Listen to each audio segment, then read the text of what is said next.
On Sunday, a French doctor revealed that France's first COVID-19 case appeared on December the 27th, weeks earlier than previously thought. This discovery was made after retesting samples from pneumonia patients last year, and as consensus grows among scientists that the virus occurred naturally, why are certain U.S. officials still peddling the lab theory?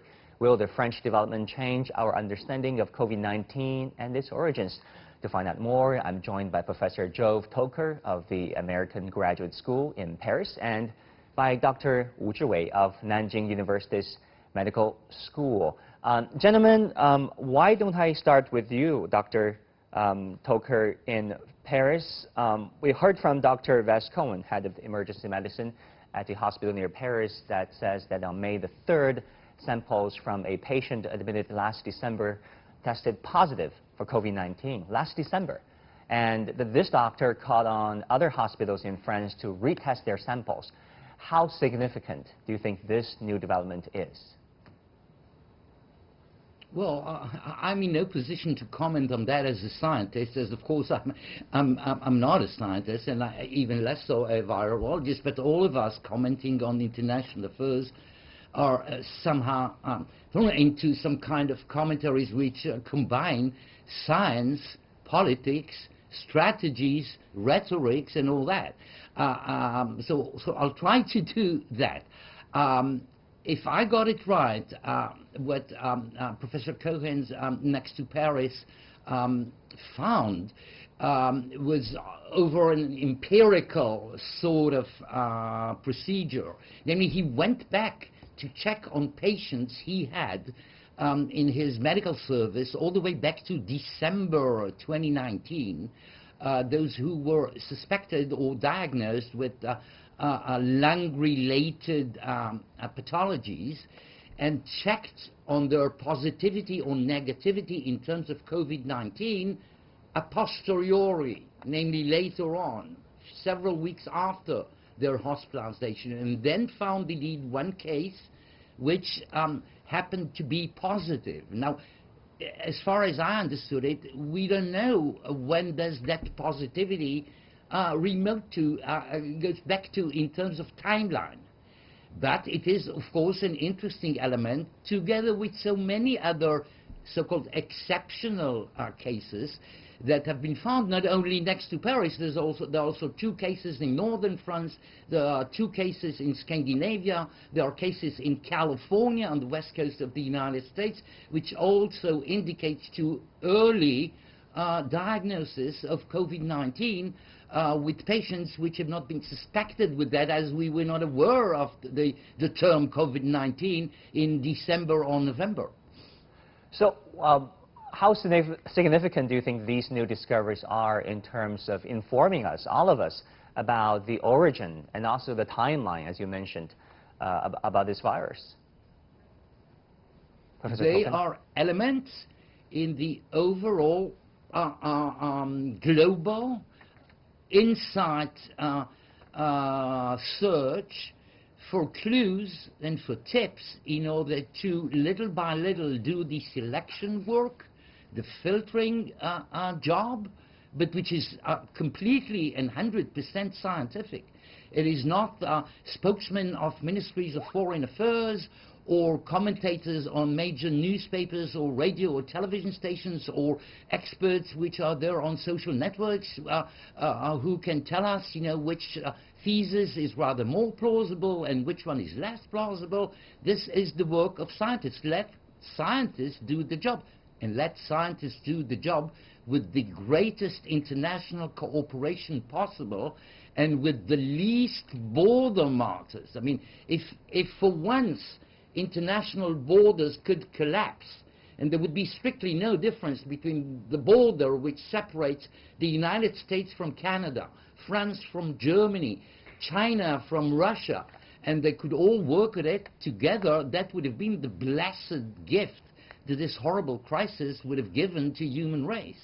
Let scientists do their work. We heard you, Professor. Dr. Zhu, I want to go to you. What is the significance, the importance of this French discovery? Well, actually, it's a very important. If you simply look at it scientifically, actually, because the clinical samples were collected during last time when the patient actually checked into the hospital. So if you do basically when you read the news, it says that it's a nucleic acid positive.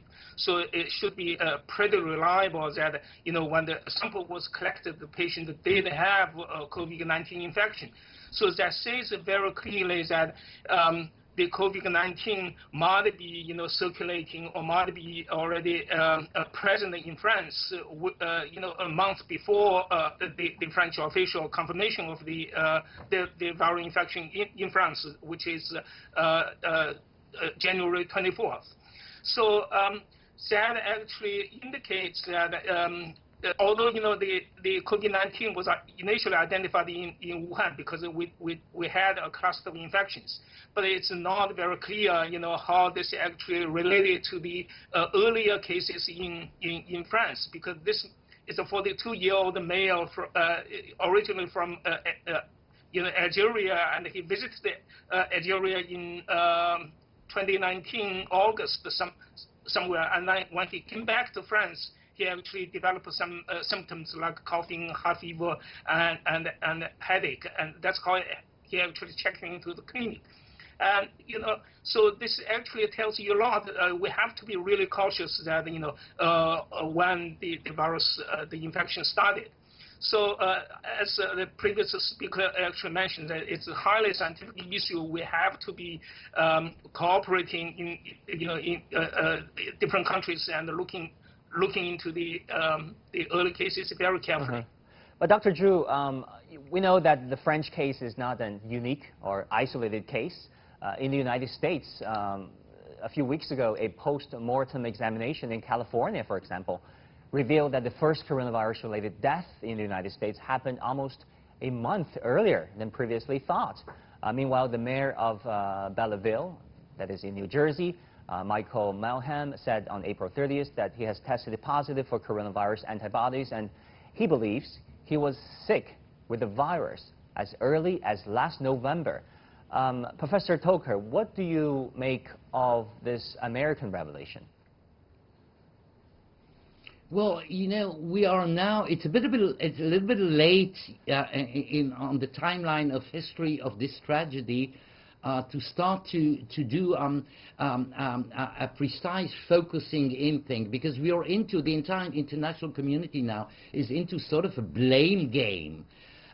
Which perhaps started in the United States because it fits so well the politics, the internal politics mainly of President Trump on an electoral period, to find someone to blame and the someone was of course China, because it's such a comfortable target to zoom in and blame, which is not very popular with American public opinion anywhere. Anyway, regardless of the pandemics. And then there was a blame game on the Chinese side as well at a certain moment, sort of 2 months ago, blaming somehow American athletes who were participating in the military games in Wuhan all the way back in October 19, as if they were the carriers, and they were the patient zero, or suspected to be patient zero. So everybody, or at least many international spokespersons, have actually been participating in this blame game, which is extremely the opposite, the absolute opposite of constructive way of going about it. Let it be for political leaders, let it be for scientists, let it be for other elite groups who may try and shape public opinions, right? The fact that attention is going up now and the accusations just flow over the Atlantic and the Pacific, mainly along the major axis of USA, China, and we know that this tension between USA and China did not start with the pandemics, right?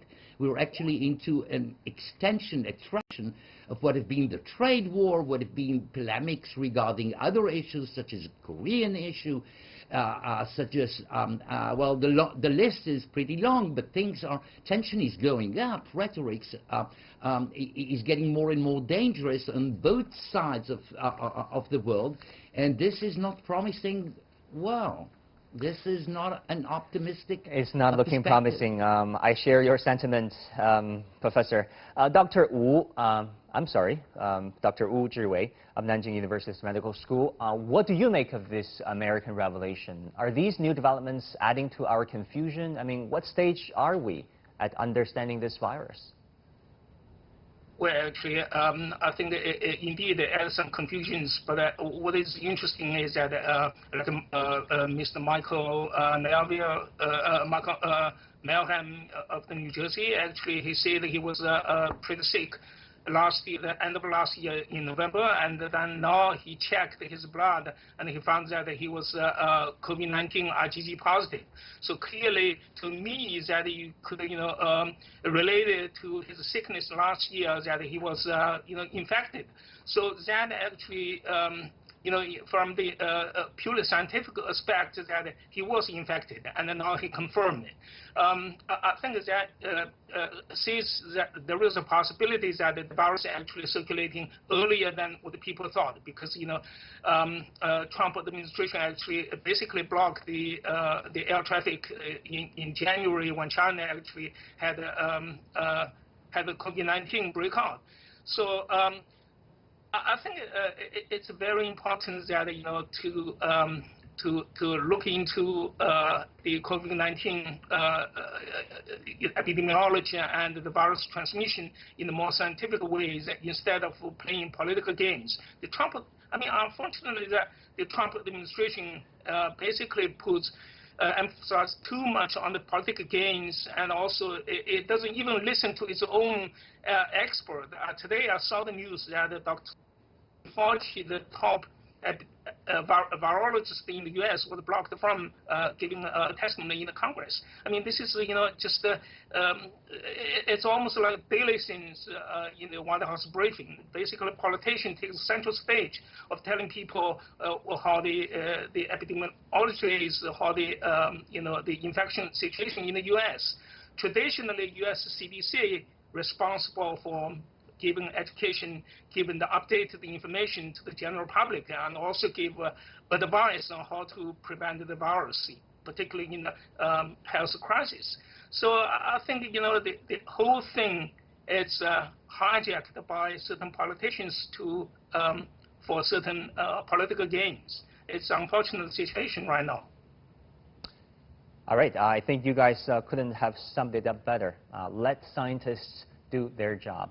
That is all the time we have for this current discussion. Many thanks to our guests, Professor Joav Toker of the American Graduate School in Paris and Dr. Wu Zhiwei of the Medical School of Nanjing University.